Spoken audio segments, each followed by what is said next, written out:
4 जून 2015 सुबह का वक्त था। मणिपुर के चंदेल जिले में डोगरा रेजिमेंट के जवानों का 4 गाड़ियों का काफिला इन तंग और कच्चे रास्तों में आगे बढ़ रहा था। जवान अपनी ड्यूटी पूरी करके बेस की तरफ लौट रहे थे। हर जवान के दिल में अपने घर वालों से मिलने की आस थी। कोई अपने बच्चों के खिलौने के बारे में सोच रहा था तो कोई अपनी माँ के हाथ के खाने के बारे में। लेकिन उनको नहीं पता था कि सामने घने जंगल में मौत सांप की तरह कुंडली मार कर बैठी है।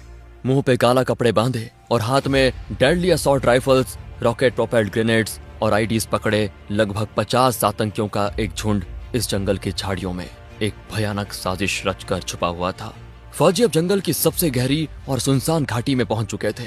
तभी झाड़ियों में छुपे उन आतंकवादियों में से एक अपनी पोजीशन लेता है और अपना रॉकेट लॉन्चर हमारे फौजियों के लीड काफिले पर लॉक करता है।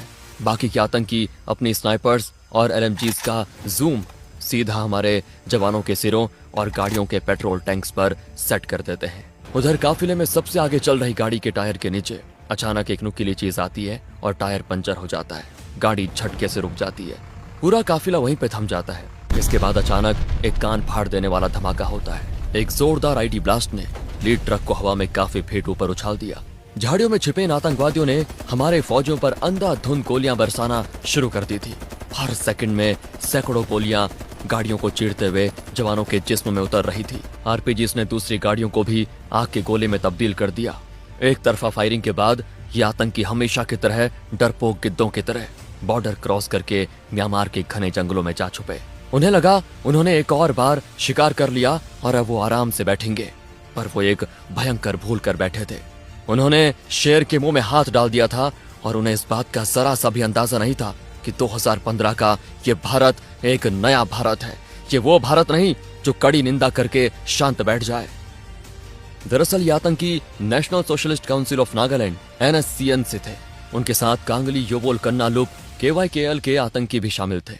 SS खापलांग जो इस आतंकवादी संगठन का मास्टरमाइंड था, उसका मकसद नागालैंड को काटकर नागालिम नाम से एक अलग इंडिपेंडेंट देश बनाना था।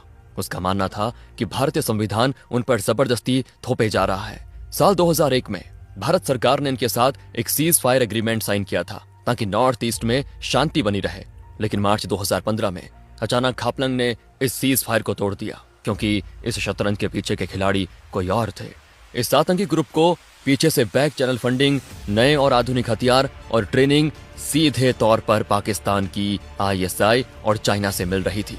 ये वीडियो केवल इतिहास और सार्वजनिक रूप से उपलब्ध रिपोर्ट्स पर आधारित एक डॉक्यूमेंट्री शैली की प्रस्तुति है। इसमें किसी भी प्रकार की गोपनीय या संवेदनशील सैन्य जानकारी साझा करने का उद्देश्य नहीं है। यदि किसी जानकारी में त्रुटि हो